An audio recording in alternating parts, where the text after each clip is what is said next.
প্রিয় পরীক্ষার্থীরা, দেখো রাত পোহালেই কালকে অর্থাৎ শনিবার তোমাদের ৮ তারিখ, কালকে তোমাদের পরীক্ষা হতে চলছে। দেখো তোমাদের উচ্চ মাধ্যমিক দেখো রয়েছে স্বাস্থ্য ও শারীরশিক্ষা। তো এখানে রয়েছে দেখো তোমাদের হেলথ অ্যান্ড ফিজিক্যাল এডুকেশন থেকে দেখো তোমাদের গুরুত্বপূর্ণ দেখো তোমাদের যেগুলো থাকবে ২৮ নম্বরে, সেই ২৮ নম্বরের গুরুত্বপূর্ণ দেখো ব্রড কোয়েশ্চেন কোনগুলো গুরুত্বপূর্ণ উচ্চ মাধ্যমিক ক্ষেত্রে স্বাস্থ্য, শারীরশিক্ষা আর লাস্ট মিনিট সাজেশন রয়েছে ২৮ নম্বরে। তো একবার আমরা দেখে নিচ্ছি কোনগুলো সবচেয়ে গুরুত্বপূর্ণ। দেখো রূপায়িত অবস্থা বা কন্ডিশনিং কাকে বলে? আর এর প্রকারভেদগুলি তোমাদের কি সংক্ষেপে আলোচনা করতে হবে। কন্ডিশনিং এর গুরুত্ব এবং প্রয়োজনীয়তাগুলো উল্লেখ করতে হবে এবং লিখতে হবে। এরপরে রয়েছে এখন ২ এ ট্রিপল স্টার খুবই গুরুত্বপূর্ণ, বুঝতেই পারছো খুবই গুরুত্বপূর্ণ ভিভিআই। দেখো শারীরশিক্ষা কাকে বলে? শারীরশিক্ষা আধুনিক ধারণা সম্পর্কে আলোচনা করো।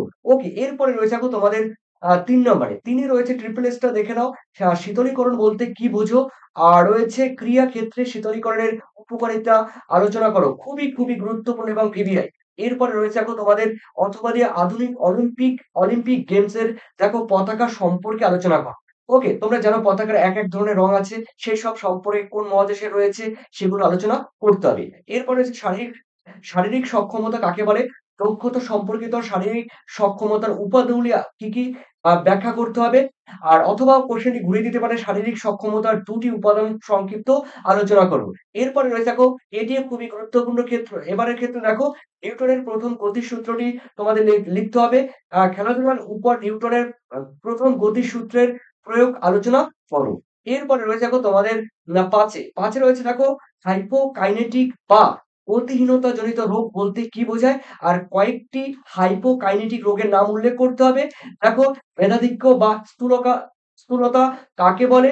আর দেখো আ মেধাধিক্য বা স্থূলতা দেখো যারা মোটা স্বাস্থ্যবান মুখগুলি তাদের সেটা আলোচনা করতে হবে। এরপরে রয়েছে তোমাদের ৬ আগ্রহ আগ্রহ বা অনুরাগ এর প্রকারভেদগুলো আলোচনা করতে হবে।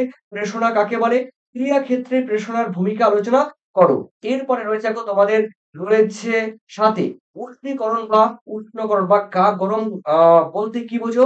আর ক্রিয়াক্ষেত্রে এই উপকরণের আ উষ্ণি উ আ উষ্ণি উষ্ণীকরণের প্রয়োজনীয়তাগুলো আলোচনা করো।